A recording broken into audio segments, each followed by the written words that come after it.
सबों के हर दिल अजीज, जिंदा दिल बेबाक, हर फन मौला शायर, कुशल वक्ता, तेज तर्रार फुटबॉलर, संघर्षशील राजनीतिज्ञ, सहृदय समाज सेवी व सफल व्यवसायी रफीक शबनम अब इस दुनिया में नहीं रह गई तो सिर्फ उनकी कीर्ति, उनका यश, उनकी दी हुई शिक्षा, उनके द्वारा की हुई भलाई। उनके निधन की खबर आग की तरह पूरे इलाके में फैली। जो जिस वक्त सुना वो उसी समय उनकी एक झलक पाने को उनके थाना रोड स्थित आवास पहुंच गया। रफीक शबनम साहब की उम्र लगभग 75 वर्ष हो चुकी थी। वे काफी दिनों से बीमार चल रहे थे। विगत 2-3 वर्ष पूर्व उनकी रीढ़ की हड्डी का सफल ऑपरेशन हुआ था। उसके बाद वे व्हील चेयर पर चले गए। ऑपरेशन होने के बाद भी स्थिति में कोई सुधार नहीं हुआ।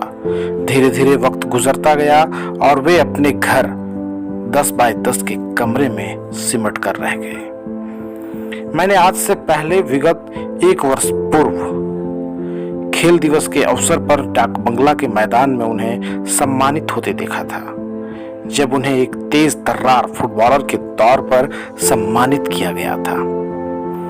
उस वक्त भी उनके चेहरे पर वही जुनून था कि उन्हें फुटबॉल मिल जाए और वे उसे एक किक में ही गोल पोस्ट पर पहुंचा दे। मैंने अपनी होश में उन्हें रेलवे फुटबॉल मैदान में कई बार रेफरीशिप भी करते देखा है। कई मंचों पर वे अपनी बुलंद आवाज और स्पष्ट उच्चारण से शेर व शायरी कर उपस्थित जनसमूह का दिल जीत लेते थे। वे पूर्व सांसद फुरकान अंसारी साहब के साथ वर्षों राजनीतिक सफर व्यतीत किए, लेकिन कभी उनके मन में कोई लालसा नहीं रही, न पद की, न ठेकेदारी की, न चुनाव में बंटने वाली रेवड़ियों की। एक सच्चे सिपाही की तरह उनके साथ कदम से कदम मिलाकर चलते रहे। तभी तो उनके निधन की खबर सुनकर फुरकान अंसारी भी बिना देरी किए उन्हें देखने उनके आवास पहुंच गए। फुरकान साहब भी उन्हें उतना ही प्यार करते थे। वे उन्हें अपना अच्छा मित्र, सच्चा सलाहकार मानते थे। फुरकान अंसारी के पुत्र जामताड़ा विधायक डॉक्टर इरफान अंसारी भी निधन की खबर को सुनकर खुद को रोक नहीं पाए और उनके अंतिम दर्शन के लिए उनके आवास पहुंच गए। उन्हें वे अपने पिता तुल्य अभिभावक समान मानते थे। ऐसे शहर के और शहर से बाहर की कई नामचीन हस्तियां हैं जो इस हृदय विदारक घटना को सुनकर स्तब्ध हो गए। मधुपुर के पूर्व प्रसिद्ध उद्योगपति रमेश झुनझुनवाला को उनसे काफी लगाव था। उन्होंने भी दूरभाष के माध्यम से शोक संतप्त परिवार को ढांढस बंधाया।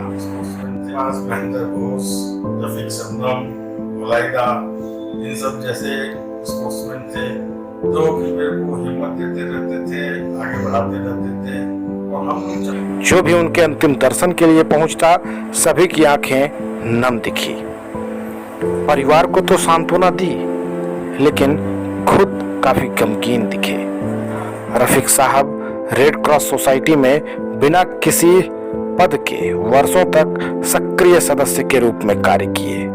इतना ही नहीं, वे मधुपुर चैम्बर ऑफ कॉमर्स के उपाध्यक्ष पद को भी वर्षों तक सुशोभित किया और व्यवसायियों के हक की लड़ाई लड़ते रहे। एक साधारण परिवार में जन्मे रफीक साहब अपनी कुशलता, प्रवीणता, ज्ञान, व्यवहार से जीवन में वो सारी सुख सुविधाएं, यश व उपलब्धियों को प्राप्त किया जो इस छोटे से शहर मधुपुर में हर किसी को नहीं मिलता है। रफीक साहब का कद इतना ऊंचा था कि हर तबका, हर समुदाय, हर वर्ग के लोग इनके कायल थे। तभी तो इनके जनाजे में वे सब लोग दिखे जो इन्हें दिल से प्यार करते थे। इनके जनाजे की नमाज शहर के प्रसिद्ध मौलाना हाफिज कुतुबुर रहमान साहब ने पढ़ाई।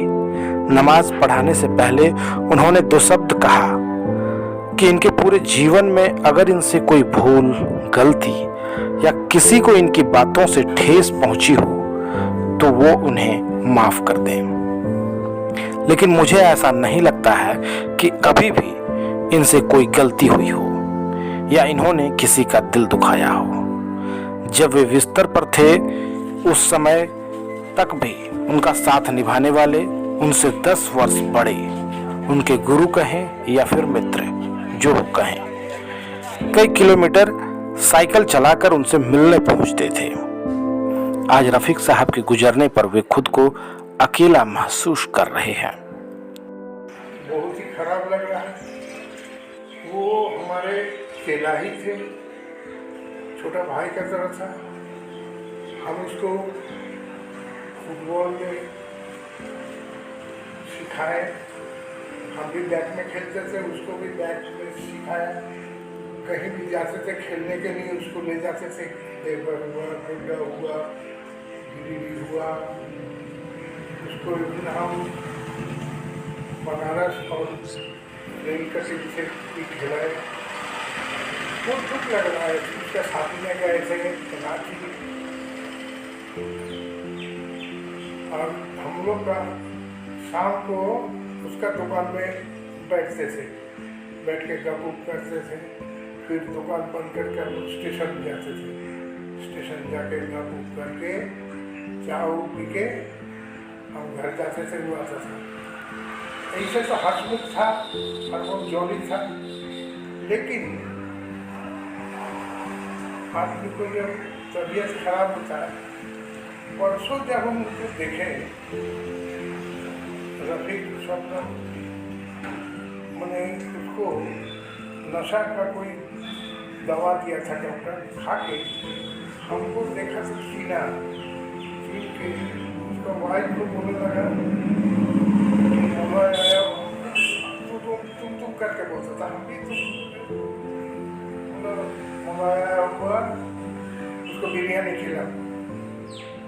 हम बोला तुम खाए का ये हो रहा है, खाएंगे हम। नहीं यही खाएगा।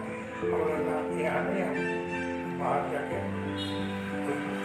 के बगल में खाए।